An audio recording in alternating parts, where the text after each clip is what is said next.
All right, we're back here at Song of the Day, coming to you from the Rock Cave. Saturday. Who's excited for Saturday? I know I am. June 6th. All right, let's get to it.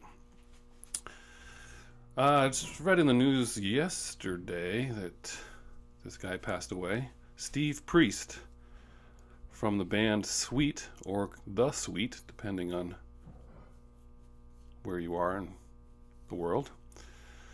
And although I didn't know his name, I knew the band, and I don't know if many of you remember the band S.O.T. I guess this could qualify as a Wednesday topic, but I'm going with it today. So anyway, he's a founding member and guitarist for this band, S.O.T. British band, formed in Britain in 1968.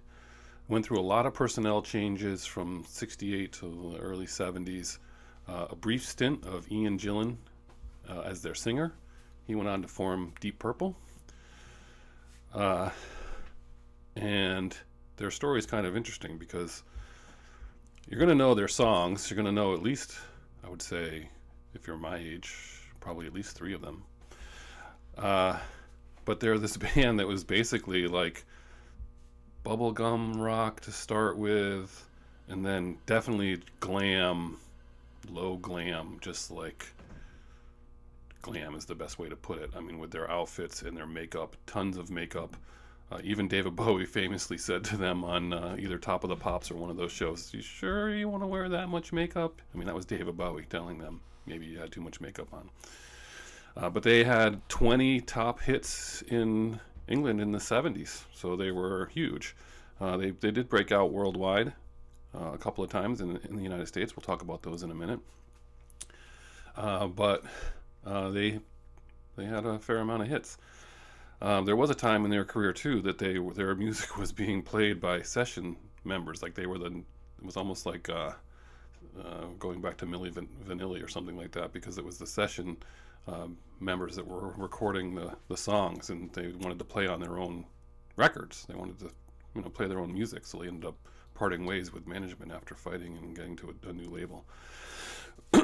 So what are their songs? We'll get right to it. First one that we all remember, at least I do, is that song Little Willie from 1972.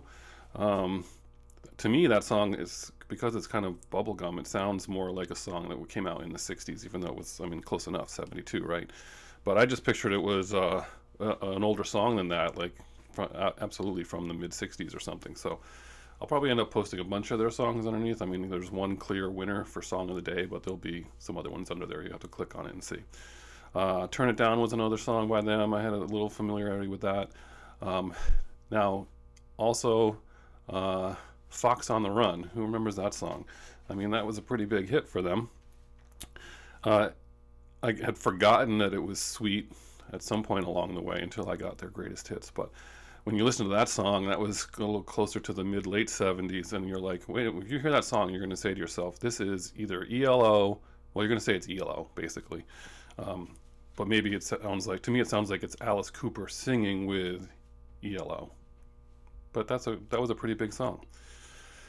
Then disco comes around, and so they kind of went from glam, well, really bubblegum, glam, got a little heavier, and then at the very end of their career, they did a little disco.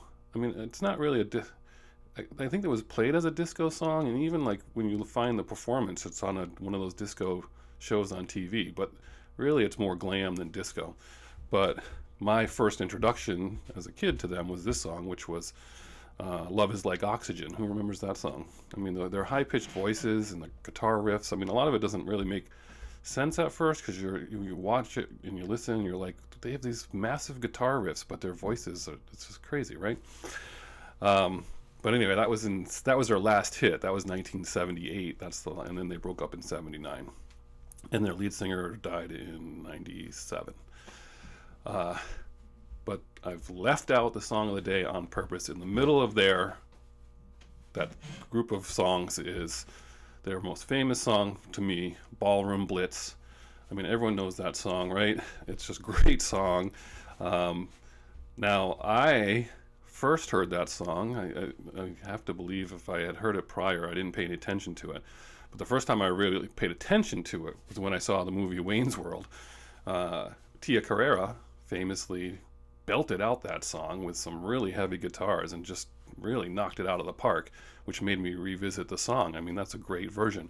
A lot of bands have done that on their albums as remakes. And certainly in live shows. But who else has covered it? The band Crocus. They did it. I don't know if you remember Crocus, but that song "Screaming in the Night" would be a Friday jam. The Offspring did a version of it. The Damned, punk band, and even Nuclear Assault, which is just like a serious metal band. Anyway. The song is about an actual incident, or they say it is. In '73, they were playing a show in Scotland, and they were driven off stage by people throwing bottles at them, and apparently that was where that song came from. So when I heard that song from Tia Carrera, I was like, oh, let's check this out. So then I got the Sweets version, and you play Sweets version, and you're like, wait a minute. This vocal, I mean, you don't know if it's a woman singing. I mean, you don't know if it's serious. You don't know if it's Spinal Tap. I mean, you just can't tell at all. But when you actually listen to the song itself and the guitar riff and everything, it's a rockin' song. It's good. So that's what we're doing for Song of the Day. Hope you enjoy your day. It's sweet Ballroom Blitz. We'll put a couple of their other songs underneath to check them out if you're brave enough. Have a great Saturday, and we'll see you on the flip side.